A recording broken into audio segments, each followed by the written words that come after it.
Prince and Princess are sleeping at this late hour. What am I going to do now? Well, firstly, you need to ring the bells. Then play the melody that lily flowers love. That must be Kay. We need to wake him up. Oh, I was wrong. It's not Kay. Who are you? What happened? Your Majesty, this girl looks for her sworn brother. He's been missing for days. Oh, poor girl. You are probably freezing. Do not worry, we will help you. Let's get a warm outfit for you. This is just perfect for a long and cold trip. Thank you so much. I feel warmer now. There is a carriage outside waiting for you. Have a good trip.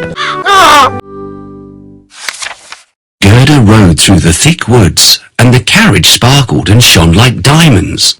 All of a sudden, a band of robbers jumped out from behind the bushes. Halt! If you value your life, cried the robbers, flashing their swords menacingly. They pushed away the coachman and everybody else, and caught hold of the horse by its reins.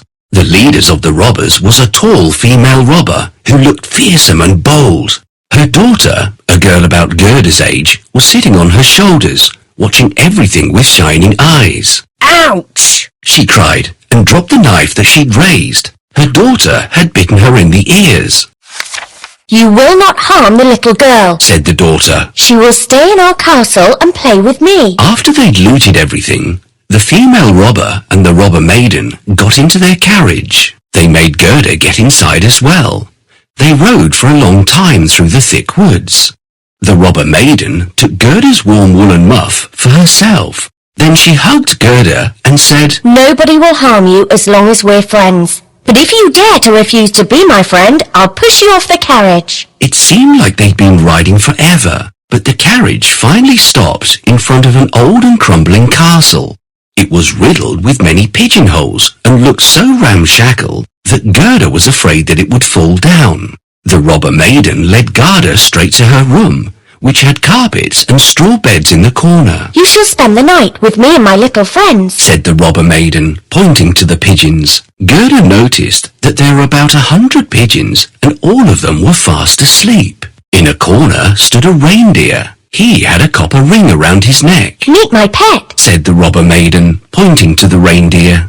After they'd had a meal and settled down to sleep, the robber maiden says, Now tell me, what brought you here to the dark woods all alone?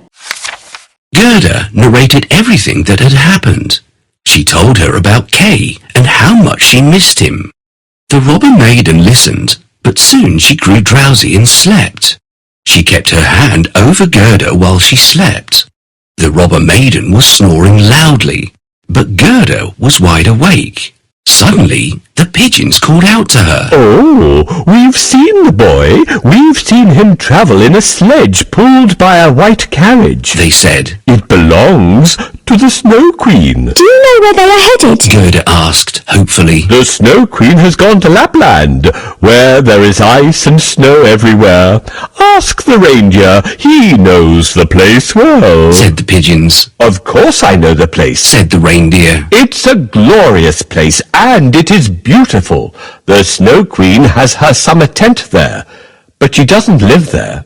She lives in the icy cold North Pole. Oh, poor Kay. He'll be taken there unless we rescue him soon, said Gerda, and slept with a heavy heart. In the morning, she told the robber maiden about what the pigeons and the reindeer had told her. If you want to see your friend so badly, I'll help you, the robber maiden said gruffly. We'll have to be quick, because if my mother wakes up, you'll never be able to escape. Oh, thank you so much, said Gerda. The robber maiden looked straight at the reindeer and asked, If I set you free, will you take this little girl safely to Lapland? The reindeer nodded and jumped in delight. She didn't waste any time. She threw the door open and lifted Gerda onto the reindeer's back. Here, have these woolen gloves, for you'll need them, she said, stuffing a pair of gloves into Gerda's hands. I want the woolen muff for myself, but these will do for you. She then untied the rope, and the reindeer bounded out of the room quickly. The reindeer leapt through bushes and crossed the moors fast as he could. Before long, they were in Lapland.